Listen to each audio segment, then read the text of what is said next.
Welcome back to the vlog. How you feeling today? I'm feeling great. Really? I'm feeling great, and I'm loving this pink, so I'm feeling great. Okay. Feel a little silky today. Okay. Ooh. Feel a little silky. Okay. Yeah. I'm Dee Dee. And I'm Sandra. And yeah, we're back with another episode. Right. Another episode. Are you ready for our guest to come out? Yes. I'm ready to hear her story and what she has to say. So yeah, I'm ready for this today. We're gonna dive right in. But first we're gonna the drink of today. We're gonna stick with the Stella Rose. I know last episode we had Stella Rose. And she had a lot of recommendations for us. So we have Stella Rose Red. And we're gonna stick with Stella Rose Red for tonight. That's what we're drinking. Okay. So hopefully it's silky. Since it's a silky night. It's a silky night. Okay. All right, well let's go ahead and bring our guests out. Hey, how y'all doing? Hey, hon. I'm Shantae. I'm glad to be here. We're glad to have you. Kind of nervous, but Okay. Yeah, I had to say. Yeah. Okay, so what you feel about this Stella Rose?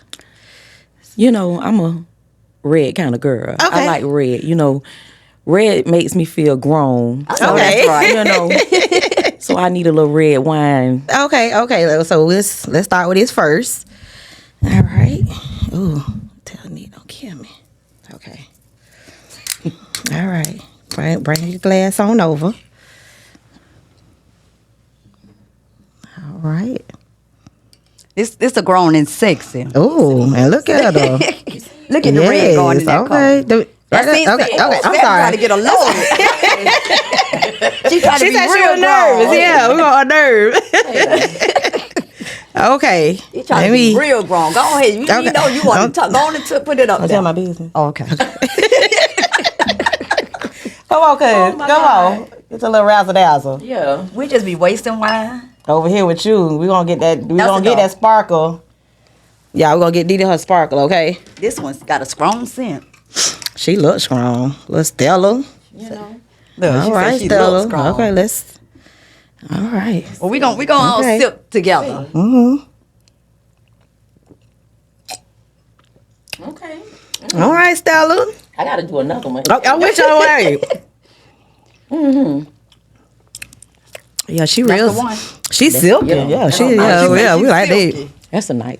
She really silky. Okay, Shantae. Well, like we said, we're gonna jump to it. Okay. And start with your story, love. But first, tell us who you're here to talk about. Okay. Well, I'm here today to talk about Maurice Copeland.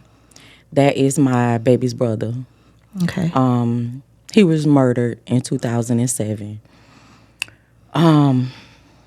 It was a life-changing experience because basically when you grow up with a sibling from day to day, Right.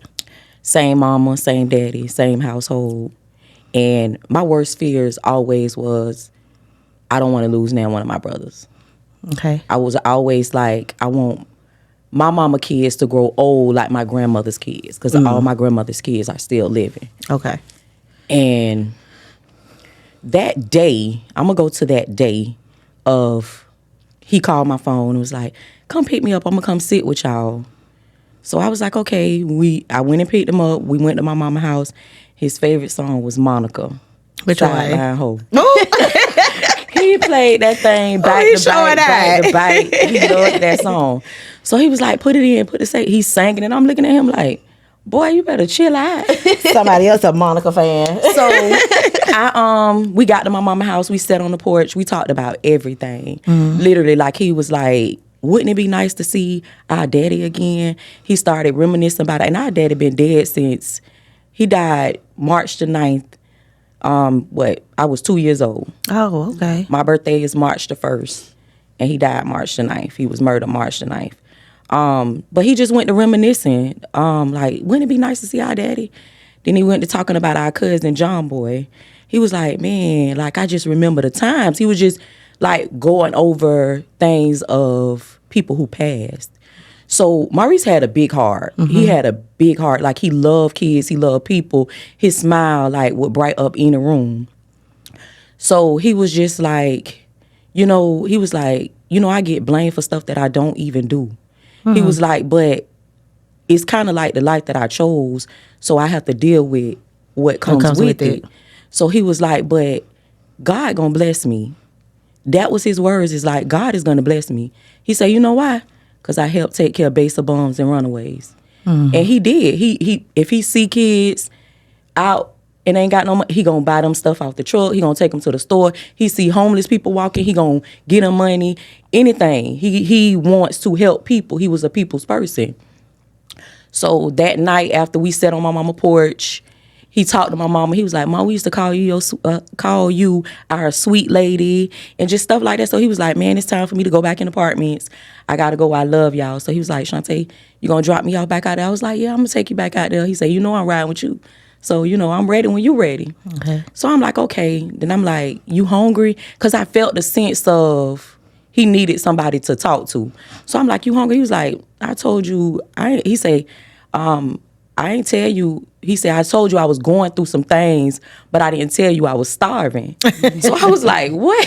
I was like, okay, well, I want some McDonald's. I went to McDonald's, ate the McDonald's, dropped him off. I went home. I don't know what it was, but it was a stall. Like, I was like, let me take a bath. Let me get ready for work tomorrow. But it was something that would not let me get in the tub. It just was like, dang, I'm walking through the house, back and forth through the house, trying to figure out, I done ran my water. I'm like, why I ain't got in the tub yet? You had done already dropped him off. I had done already dropped him off. So I was sitting on the end of my bed. I walked in the bathroom, and my phone started to ring. I had ringtones for my two brothers. And Tyrone, which is my oldest brother, his ringtone was Go Get Her. So it rung, and I'm like, what he calling me for this time of night? It's like about 8:30, something like that. So I look at the phone, I'm like, what he want? So I finally pick up the phone. But when I pick up the phone, I was like, hello? He was like, Shantae. But it's the way he said my name, I felt something was wrong. So he was just like, get in apartments. And he paused. He was like, they say our little brother got shot. He knew Dirt was dead, but he couldn't tell me. Yeah. So it's like when he said it, I was like, oh my God. I started to panic. So I jumped in my car. I had my son. I almost left him in the house because I kind of like went out of it. Right, you weren't thinking. So I ended up grabbing him. I ended up going to the, getting in the car, riding. As I'm riding, I was staying on Blandon, but I went the back way and ended up on Cassett. As I ended up on Cassett, I see the ambulance. So it's like, is this really real? Is really what's going on? So I'm following behind the ambulance, and it seemed like no matter how fast I went, I felt like I was moving slow. So the ambulance just like really disappeared, like in plain sight. So I'm just like, God, this can't be true. This can't be true. So I rolled through the apartments, no ambulance. I ain't see no ambulance, no polices. I ain't see the people. So I'm like, okay, whew, that's a relief. I turned on Plymouth. I seen the lights. I was like, oh God. I rode to the back of the apartments. I turned in. I see the police. I see all this. So it's like, I jumped out the car. I'm like, where's my brother? Where's my brother? I hear my cousin. He was like, man, cuz, bruh gone. And I'm just like, what? Like, y'all, I don't want to hear nothing y'all have to say. Take me to my brother. So one of the guys grabbed me, like tried to bear hug me to keep me from running to the back of the apartments, which is where he was. So as he trying to grab me, it's like I felt like I needed to go in defense mode. So I started fighting, like, because I'm like, what are you blocking me for? So I just got away from him and I ran to the back of the apartments. And it's like, when I ran to the back of the apartments, they had untaped it off. Officer Day was the officer that was out there. And he looked me in my face and he was like, ma'am, stop. Like, I'm under the tape. I can see the body on the ground. I know what my brother had on because I dropped him off out there. So I see the body, but the light, it was a glare in the light to where I couldn't see his face. So he was like, ma'am, why are you back here? I say, sir, just please tell me, that's not my brother. He say, tell me your brother's name. I said, Maurice Copeland. And when I said Maurice Copeland, he didn't say no, he didn't say yeah. But the look he gave me, I knew it was him. So I immediately like just dropped and started screaming. And as soon as I started screaming, I just started throwing up. Like my insides, like a faucet. And I just was like, Lord, no, this can't be true. This can't be true. And I see this body, but I can't see his face.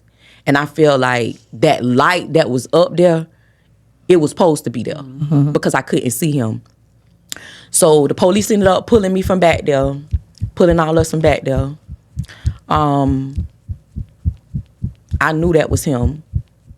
I ended up like fighting anybody who touched me. It was like a tussle because I'm like, we don't know who did this. We don't know what's going on. So it was just like, it was very hard. So after all that was going on, I ended up going back to my mama's house. The detectives came, they talked to my mama. Like, well, I'm going to take that back. We were still out there in apartments. And they had pulled up with my mama in the detective's car. So they say, there go your mama, Shantae. There go your mama. Go get your mama.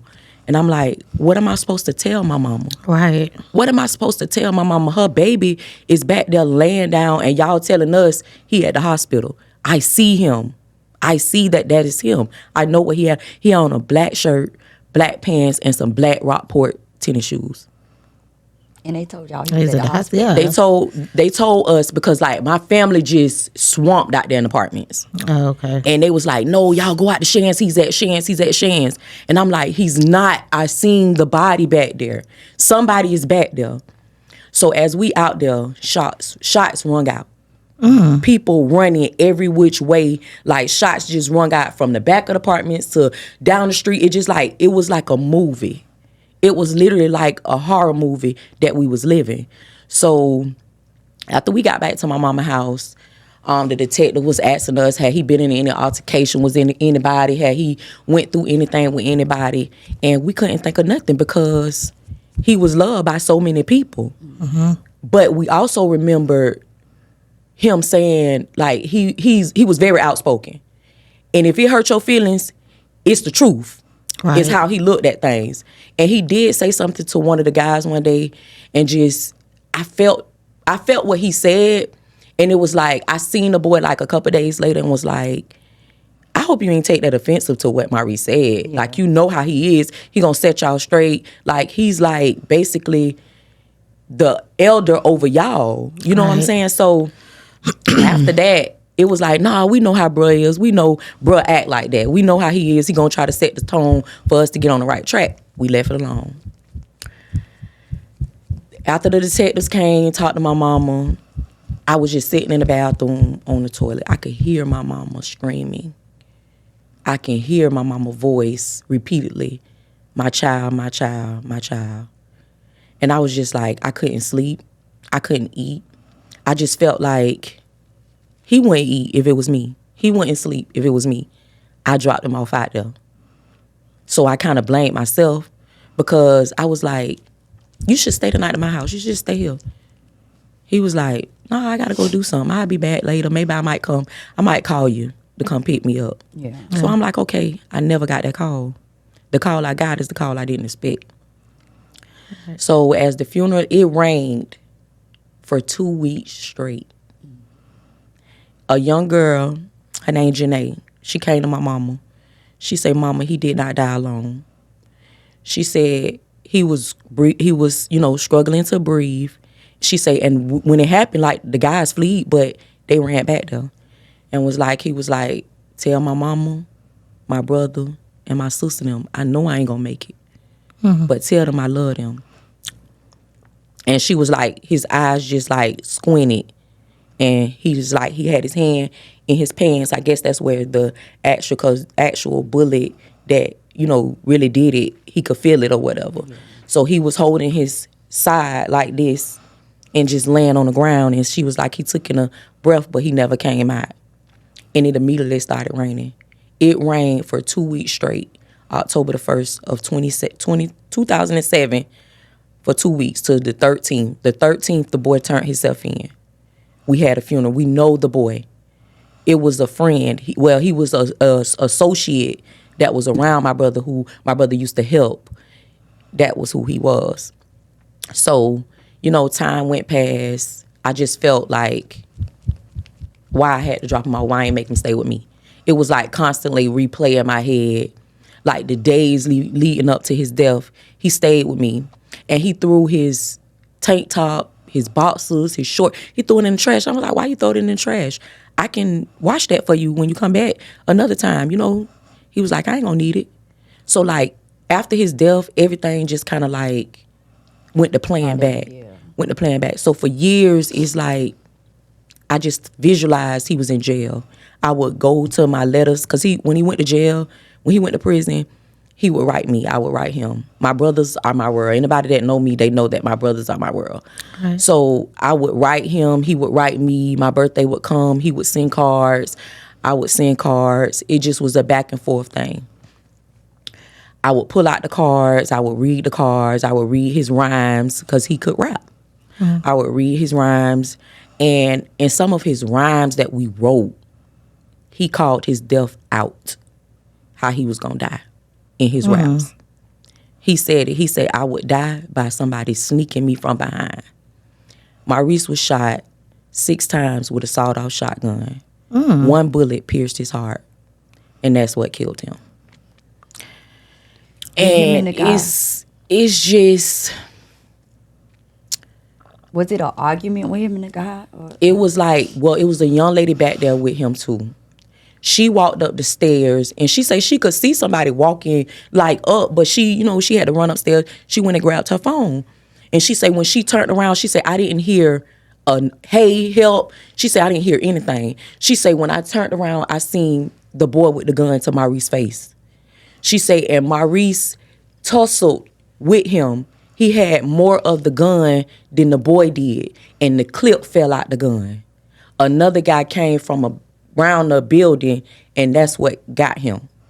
Oh, okay. He got shot from behind by another guy, which is somebody that we knew of too. Trial started. It's like it was no remorse. It was no remorse. Like he turned himself in, but he would tell he told the detectives that we threatened him, and they was threatening his mom and all kind of stuff like that, and just all type of stuff he would say. But he ended up turning himself in. I think he ended up getting 35 years. And the other guy who actually shot him, I think he got 35 as well. I think he got 35 years as well. It's been a journey. I can say I'm so much stronger today. Right. And it's because I made amends. My 39th birthday, I just told God, I need this break. I need to be released. I need to release him, because I know how he thought of me. I know, like, he'll tell you, ease up, man, you tripping. Get right. I ain't happy. You know what I'm saying? So I know what his demeanor was. Like, I miss him, like, so bad, because he was the brother that he gonna put you in your place. And you can feel how you want to feel. We can dish it out another day. We'll be all right 2 days later, or an hour later, we okay. But he gonna tell you what's right. He gonna tell you what you don't want to hear. He gonna tell you the truth. And it took a coward. It took a coward to do what they did, because, again, y'all murdered him and shot him from behind. Y'all took his life. Like, he didn't do anything to y'all. We don't even know right now today what led up to it. I just remember the moment when we was all in apartments and my brother said something to one of the guys to get them straight from something that they was doing. Oh, it was them? Yeah, it was the same guys. And I said something to this guy. I was like, I hope you ain't take what my brother said the wrong way. He was like, nah, we know how bro is. But the whole time, try to keep you you had straight for you had that in your heart to what you felt, what he said. And you did what you needed to do, and you took him away from here. And it's just like, his birthday come, and it's like, a whole different vibe for me. It's like a whole new side of me comes around that time. The first, and it's crazy because my brother was murdered October the 1st of 2007. My son's birthday is October the 7th of 2003. But it's like that death, the 2 weeks that we had to do, I had a party planned. And I also had to plan a funeral. I had to write a poem. I had to help my mama with the obituary. Like, all this stuff that I had to do and endure, it was hard. It's still hard. Like, some days I just sit back and be like, I wish he was here. How would he be? Right. You know, he loved kids. He wanted kids. He didn't have kids. I even say sometimes I wish he had a child. But that would be selfish of me to have a child without a their father. Yeah. You know, I can't take that place of a dad. So, you know, it's hard. Like, you know, I might say I made amends, but at the same time, I sit back and I think, like, why my brother? Yeah. Why my brother? Like, why we couldn't grow old how my grandmother's kids are? My worst fear came true. That was my worst fear, of losing one of my brothers. And it's like, it was actually, you know, we got a baby brother, but that was the brother. It was me, Tyrone, and Maurice. It was three of us that went to school together. We right behind each other. We did everything together. Everything my brothers them did, I did. Everything. Kickball, football, chase my dogs, everything. I was a tomboy growing up. Everything they did, I did. As we got older, we had different outlooks. But whenever my brothers them called, I came. Well, at least you got that moment when he called you and, you know, y'all sat on the porch and y'all talked and everything about stuff and reminiscing. You know, reminisce is always good. You know, memories, that's the biggest thing, memories, the memories that you have. And your letters, like you said, you know, pulling out your letters, reading your letters, having it, and just, that's good that you have that piece of him. Yes. Yeah, you having a piece of him is the best thing. Yes, it's important. Like the funeral day, you know, my cousin them, they was like, are you going to be able to get up there and read that poem? And it was like, if I don't read it, it won't get no justice. I needed it to come from me, the person who wrote it. And when we left that funeral, we didn't get a chance to bury him that day. We had to come back that Monday. Right. Because of the grounds was so wet. You say wet. You said it rained 2 weeks. Yeah, it was so wet. So it's like we had to relive it. So I had my poem. I wanted to put the poem in the casket with him. I was able to do that. The guy ended up opening it up. Oh, and it's just like, when we seen him, like, for the viewing, it's like he had a glow. You couldn't see no scuffle. You couldn't see nothing. Like, his body didn't blow up. He wasn't big. He wasn't black. He didn't look, he looked like himself. He looked like he was asleep. He had like a smirk. It's like his body looked like a glow. Like he was really at peace. And it's like that alone was closure. All right. That alone was closure. And the second step was the verdict that they were found guilty, both of them. Yeah, I was about to ask you about that. That was the verdict of guilty. That was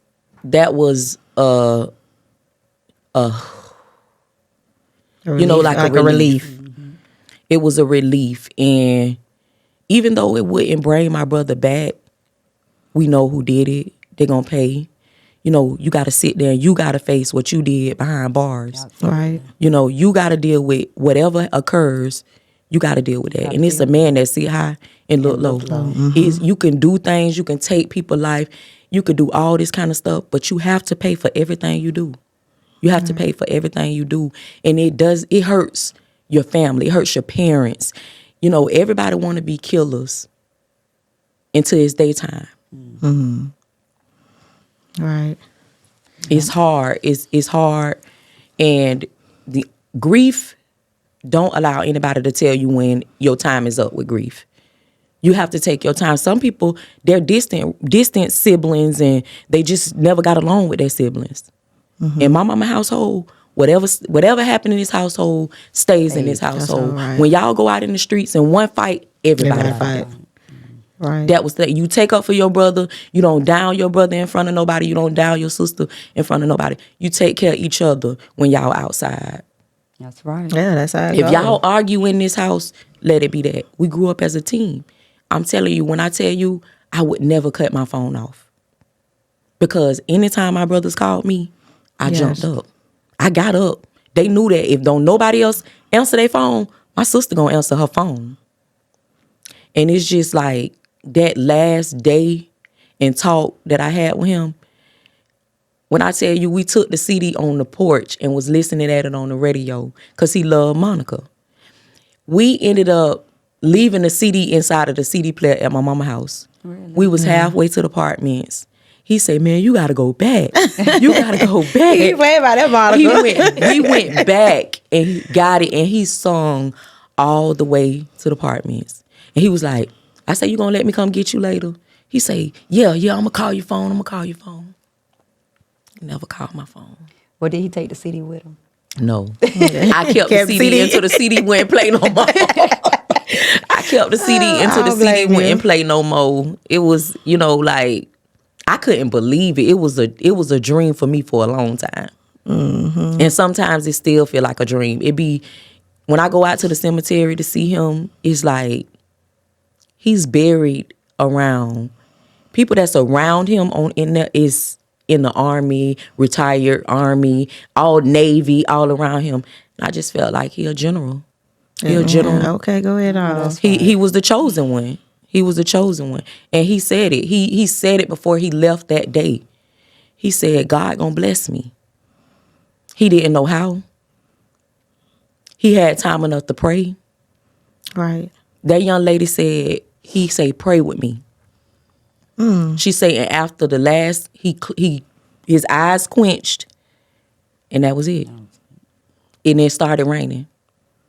And it rained for 2 weeks straight. Some people don't get that, and that's good. They don't. They don't.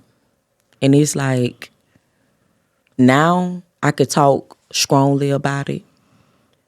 But if you'd have caught me a few years, I made peace with my life.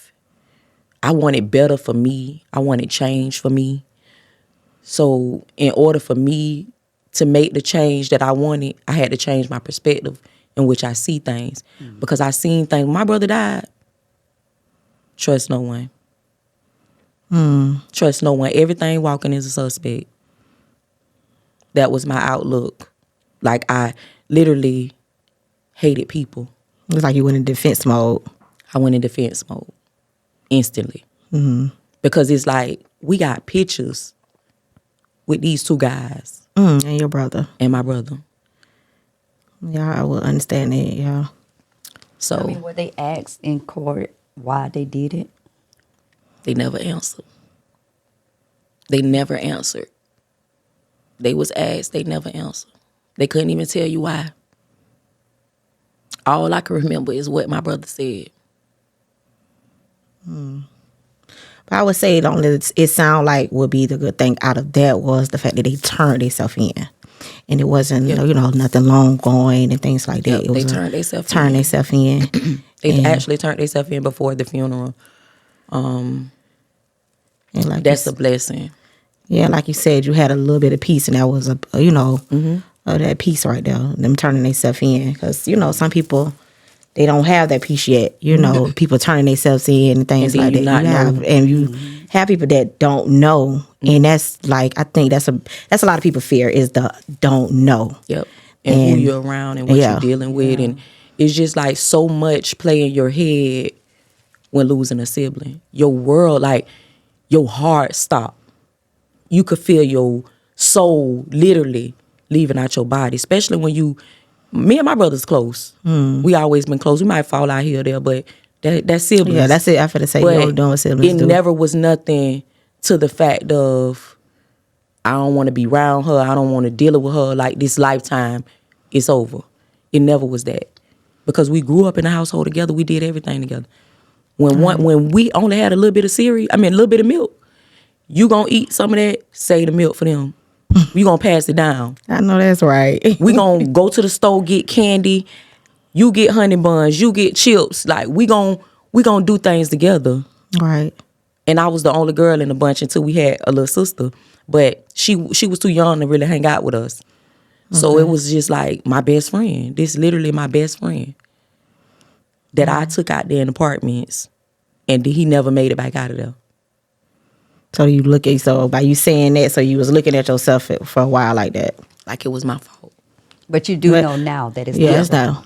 I know now that, God do everything for a reason. I questioned, like I did a lot of things and asked why. I feel as humans, we do that. We're going to ask questions because we ask questions regardless of things. So you're going to ask those questions. You are human. You're allowed to have feelings. You're allowed to feel. So when you ask that question, why, you're not going to get the answer. Correct. But you're going to ask that question. Why did this happen? You're not going to ever get the answer, but you probably got your answers in so many ways to give you an answer, like I said, with the confessions, the turning themselves in, your last moments, things like that. I allowed you to get those last moments with him. That was and things like that. And then even a young lady coming forth and telling you, your family that. So allowing those, so you have to look at the good, the good outcome of everything, and the good outcome of that was that. And like I said, it's because a lot of people don't get the turning themselves in. Yep. You have people still home to this day trying to figure out who, what, when, and where. And they around them. Yeah, that's my cousin was murdered in 2001. Dion Gerardo. We still don't know who. We still don't know who. His mama still go through things of who did this to my son. Right. Like that was the first tragic that we really had because all of us was close. And then Maurice was the next. And it's like, not this again. Right. Not this again. Not we having to sit on this front row and my mama, like my poor mama, like what am I supposed to tell her? I treated Maurice like he was my child. My mama say, that's not your child, that's your brother. we had classes together literally, and then we didn't have class together. The teacher was like, I'm finna go get your sister. I bet you she get you right. I know that's right. They go get me, I'm A. You got to get right. And it's like, I miss that. I miss my brother. Like that was my push. That was my person who, you're wrong. You dead wrong. I love you, but you're wrong. That was that person. Right. And it's just like without him, I got to live on. I got to live how I know he would want me to be if he was here. So that pretty much makes me strong. Like I said, I told myself on my 39th birthday, I wanted to make amends. I wanted to make peace. I wanted to release my brother and allow him to just be free. Right. And that's what I did. It hurted. I cried. I just was like, I can't do this. I don't want to do this. I don't want to accept this. Because I was looking at life like he was in prison. All these years, I just couldn't go see him. He was in a box. He couldn't call. That's how I looked at it. And then reading the letters from prison. And then I would read the letters, and the letters would put me in the mind frame of he in prison. I couldn't keep living like that. I couldn't leave him in a box like that, knowing that he's free. Like, he ain't got to go through the suffering and the hell that we face down here on earth. Like, he free. Right. It's us that got to make it to where he at. Right. Because I can honestly say, I feel like my brother made it. Everybody say, oh, our people went to heaven, this, that, and the third. I just feel like he did.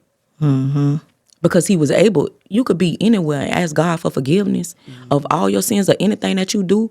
You could just say, forgive me, God, and guess what? He'll restore you. He will bring you back better than what you ever been.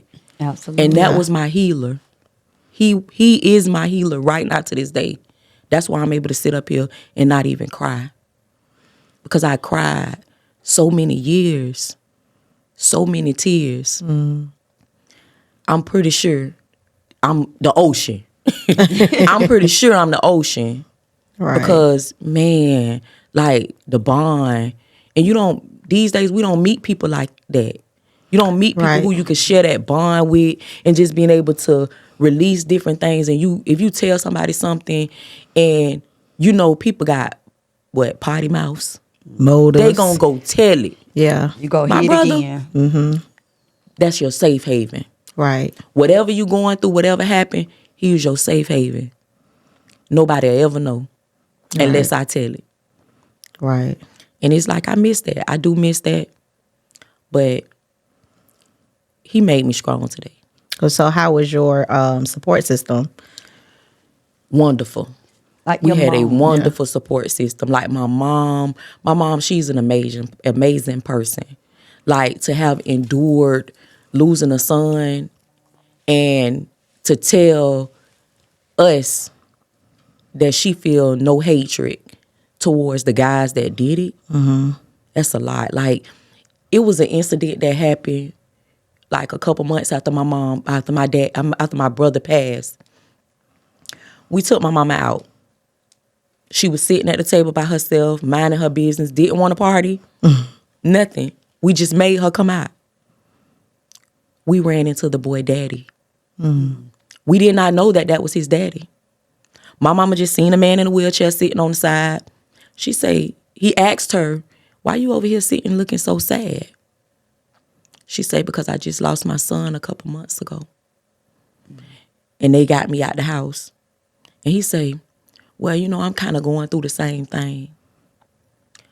My son murdered somebody. So my mama say, oh, no. Say, yeah. And he say, my son murdered somebody in Eureka Garden. My mama threw her hands up immediately and screamed. And when that man told my mama what his name was, she knew that was the man. And she told him what her son's name was. It was like my mama cried. Now, that's when you say stuff happened for a reason. Things My like mama that. cried. And that's just crazy for them to meet They each met other. just like that. And Just like meet. that. Then when we went to court, we started seeing him. Mm-hmm. We started seeing him. And the crazy thing about it, he went and told the people at the court that my mama told him she didn't believe his son killed my brother. It was chaos. It was chaos. My mama never even mentioned nothing like that. Yeah, you see, I'm like, what? You What said just the happened? daddy? The daddy, Daddy, yeah. the boy who killed my brother, his daddy, When it told Said when that. it told the people at the courts, the attorney for his son, that my mama said she don't believe his son killed my brother. And they called us. They called us. When we went to court and he was there, they had to move that man. I know they did. They had to move that man. Because my mama said I showed nothing, but when he told me that his son killed my son, I still showed him sympathy and I danced with this man, even though he was in a wheelchair. When we talked, I felt good. And Show he went compassion live. and did that. So it's like my mama is an amazing person. She really is an amazing person. And she really don't have any hatred in her heart. She forgave them. It took us a while to forgive them. How is Yeah, she they today? say, yeah. Say that again. How is she today? Today, she cope. She have her good days outweigh her bad days. Some days she just kind of like in her own little zone.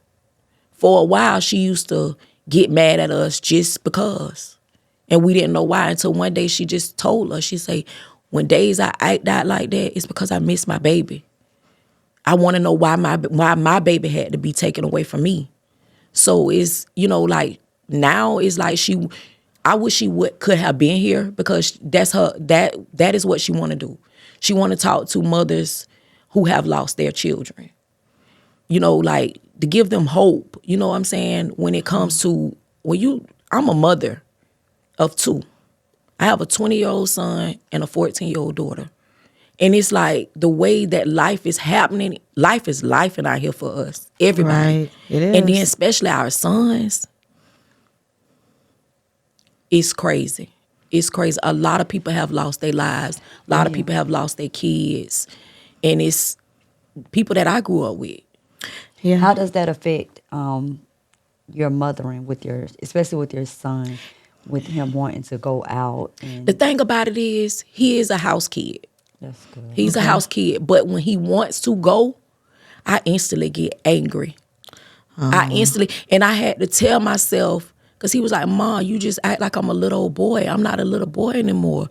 And it's like I had to sit back and think, my son, 20 years old, he don't get in no trouble. He play his game. That's that. How you say so you had him at the time, so how old was he then? He was 4 years old. Okay. He was I think he was 4 finna be 5. Do he remember his uncle? When I tell you, my son, that was my brother world. He would tell Dad, y'all, I got a nephew. I got a nephew. I got a nephew. That was my brother's heart. Because my son was, like I say, was the only child then. Okay. So it was just like, my son remembers him. He was like, man, Uncle Dirt. Like, I remember when I did decide to go back home after my brother's death, I think it was like 2 or 3 months after he died. I decided to go back home. We sitting in the house. I fixed my son food and set him to the table. Mm-hmm. And I can hear him I'm in the room. I can hear him up front just talking. And I'm like, am I tripping? Because I already know that in my head, it's so much going on in my head about my brother's death. I hear him in there, and I hear him say, thank you. So I get up, and I immediately grabbed him and like, let's go. And it wasn't that I was scared, because I wanted to see my brother. I wanted to see that vision of him again. So it wasn't that I was scared. I just didn't want my baby to witness me break down. Mm-hmm. Because when I would break down, it'd be in the bed at night while he sleep. You know, it was that, because I didn't want him to see me hurting. Yeah. But he knew, like, that night that it happened, he said, he's like on the ride going to the scene, I was crying. He was like, Mom, it's gonna be all right. And he's standing up over me and he just wiping my face, and I'm just driving. Like I said, it felt like I was driving forever. It felt like I was moving in slow motion. But it's like, life really took a turn for me then. And when I made peace, I got a better understanding with myself. Because it was not my fault. It's nothing I could have done.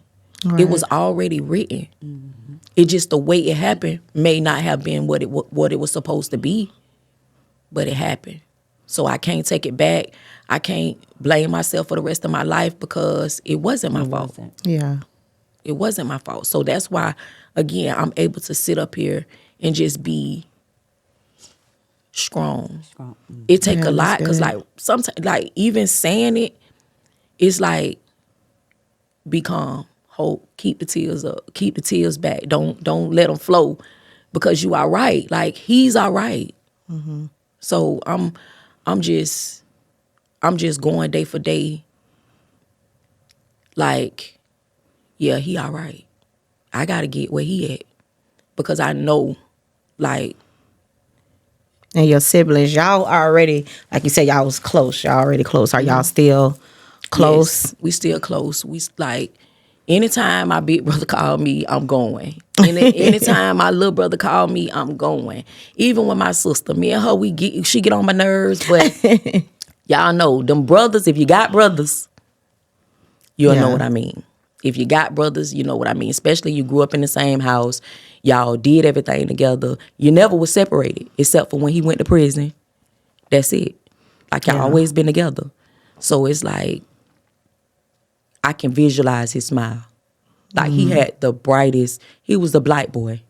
He was a black boy, but he had the brightest smile. And if you ever would have met him right now to this day, you probably be like, that was my dog. That was my dog. I ain't never met nobody like him. So y'all, you still run into like his friends and things like that? Or? Yeah, I run into his friends. Like, he had one best friend, Maurice Mitchell. Mm-hmm. He had a best friend prior, but things happened. Left turn, right turn. He was never a friend. But Maurice Mitchell and Maud Brown. Oh, and, you know, like, Maurice Mitchell, he was in prison when it happened. Mm-hmm. So he's still dealing and accepting the fact. Right. And some days he would call me and like, man, sis, I just told him to hold on till I get home. You can't stop God's timing. Right. Once I learned that, You definitely can't. I Stop was that. able. You can't stop his timing. Yeah. Absolutely. That's one thing you can't stop right there. Yeah, just don't use Maurice's death in vain. Right. Make something. Make a change. Make a difference. You said that's what your mom that she's trying to get into, or Yeah, that's what she's trying to get into, like the compassionate parents and being able to be there for them and talk to them.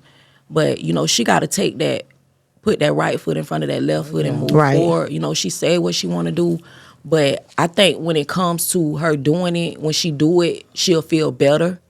Because she still, I know my mama still holding inside. Because like you say, my mama, at night when she be home, something like Fridays or something like that, she going to play her music. My cousin, Amp, he made a song about my brother. She'll go in there, she'll play her song. I know she in one of her moods. I know she, you know, she reminiscing about her son. So it's like, I think she would do good, but she just gotta put that right foot out. right. One step at a time. Yeah, just one step at a time. Whenever she's ready. Yeah, Yeah. exactly. And like my mom, we close with my mom. My mom, like I say, my mom did everything with us. Like she showed us real love. She showed her kids how to love. That's And good. you know, like that's a blessing and a curse for us. You know, like because she showed us how to love people. When people, you know, like people, some people don't know how to love. Right. You know, some people never receive love from a parent. Like my mama literally, like we used to scratch my mama hair. We used to, you know, like play Tomp, Jim, Rummy. Like we was a inside family. We was an inside family. Yeah, it definitely sounds like it. Well, it's good to see you holding up and Yes. doing better. I'm thankful. And we thank you for being here. Listen, it was a pleasure because sometimes you just got to talk about it. Yeah, tell your story. You got to talk about it. And this is the perfect timing. Because again, if you would have asked me that a couple years ago, I would have said no. But I had a story to tell, but I wouldn't have been able to do it. And how many years has it been? It's been 16 years. It's never it's never too late. You know, 16 years, but you're here. Mm-hmm. You know, this is your first interview, right? Yes. Okay, you handled it good. You did. Yeah, You it's my definitely first did. interview. Like this is the second time I had to tell this story though. I had to write about it in school. Oh, okay. I had to write about it in college. We had to do an essay of a moment that impacted our life. And I'm sorry, it'll be 17 years this year, but it is 16 years. Okay. And you say you're like for your the passing of him on the first and then your baby birthday. How do you cope with that? When it happened, I was like, the heck with the birthday. I don't want to do it. My mama is the one who said, you can't deprive him of that. Yeah. It's not his fault that this situation occurred. You must go on. Mm-hmm. So we did a party. It was actually, since his birthday in October, we did a Halloween party for him. And the family came. We was already there for the occasion of planning a funeral. So, you know, now it's like the first come. It's like the couple days before the first, I get the feeling this ill feeling like I just don't feel like it. Then it's like maybe 3 days after, I'm good. It's like I'm back to my normal self. All right. So I'm able to like be all right by the time his birthday hit. Yeah. So by him being a Libra, so was he big on his birthday? Cause baby, I'm a Libra. So Girl, don't mention it. So I'm a Libra. Don't mention Baby, it. our birthdays is from the first all the way until. Don't mention it. So it did fall a little bit, had a little till. But yeah, we'll play like the birthdays now. Yes. But he was like that. He's actually he's a humble kid. He really like, he might say, here mom, here goes some money. I'll be like, come on, let me take you out for your birthday. Nah, here goes some money, y'all go eat. He'll stay home. He's not a street runner. That's good. He won't go. You have to really make him go eat. Let's go eat dinner. If I talk trash, I don't want mama mad at me. So he gonna go. But if he ain't gotta go, he gonna send you on your merry way. You can go. Do you see your brother in him sometimes? Yeah. Because my brother was real humble, but he was very outspoken. And it's like my son is kind of like coming out to that stage. So he's humble, but he's real outspoken. If he don't like something, He gonna tell you. he gonna tell you, and you're not gonna be able to change the way he feel. He's very adamant when it comes to that. He's very adamant. Oh, he sound like his uncle nephew. How you say it? Yeah. Yeah, he said. So Yeah. I'm just thankful that he be in. He don't be out. He don't have to Yeah. be everywhere in different places. And what he do is like I get nervous instantly. Like I won't sleep. I'm checking his phone, seeing what his location is. And if the location go off, I'm like, I call immediately. I will blow that phone up. You hear me? He be like, that's right. Mom, why you keep calling my boy? If you don't turn that GPS, Girl, you hear me? because baby, if I need to come, baby, I'm coming. Okay. Right. So but pretty much he be right in the house. That's good. He be right in the house, and I be like I have real talks with my kids, and I've been having these talks for years. Like ever since my son can talk, he been saying I love you. My daughter too. Like when she came along, it's like that's our normal thing. I love you, Mom. He get out the car from with me, or he leave the house. Before he leave, I love you, Mom. Her, the same thing. And it's like when we sit down and have a talk, I get him the floor. I get them on the floor and ask them what you don't like, what you do like. How can we fix this? Because kids have opinions too. Absolutely. You have to give those children the opportunity to open up to their parents, and that's what I do. I've been doing that for years. Like, be honest with me. If you gotta run and hide from anybody else, you got to be honest with Mama. That's the only way I can defend you. That's the only way I can stand up for you and like put my feet in the ground to know what's going on. I'm not going to judge you for what you're doing. I'm going to tell you when you're wrong, but I got your back 100%. Yeah. And I just feel like people need that. That's what a mother is, not turning away from your son, not turning away from your daughter. We go through things as parents, and when our children do something for the first time, it breaks our heart. But I never turn my back on my children. Like, those are my best friends. Mm-hmm. Those literally, we've grown up together. They seen me at my lowest, and they brought me back, literally. Other people, where they can find you. Right. Because you want to be found. Look. Wait, do she like she want to be found? Well, like, I'm a regular girl from around the way. I'm a paralegal. I work at Esquire Litigation Group.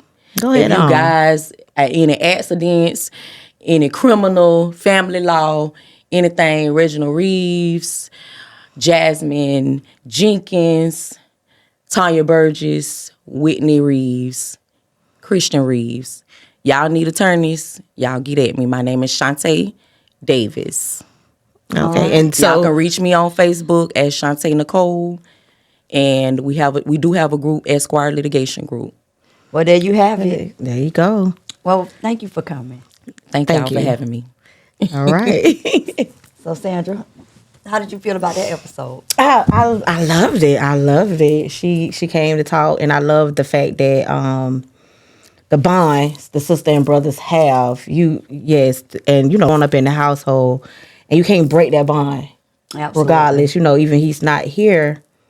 You can tell she still got that bond with her brother, even by him not being here, and then accepting everything and stuff like that. That's like the main thing. But like I was saying with the questions, we all have those questions, and sometimes people feel they're wrong for asking that question. I would tell people, don't feel wrong. You're not wrong for asking those questions. We know they're not gonna get answered, but you are a human being. Ask the questions, get it off your chest. Just get it off your chest so you can feel better. You can take that deep breath. But overall, everything was good. Very good show. Very good show. As far as the siblings, the bonding, that goes to the parent, how she raised them, and how she kept them, close together, and them growing up and carrying that, continue with that. That says a lot about the mother. You could tell. She, hey. You stick together, And don't go outside my door. right. Because nowadays, these kids, and my mama said, Say, and this what happened. right here. Leave it. You want to leave this right here. Yes. If you go out that door, I know who said it. You know what I'm saying? So that's a good thing for the mom to to raise them like that, and that's actually beautiful. That's really beautiful. Absolutely. Well, we would like to thank you guys for tuning in to this episode of The Block, and stay tuned for more.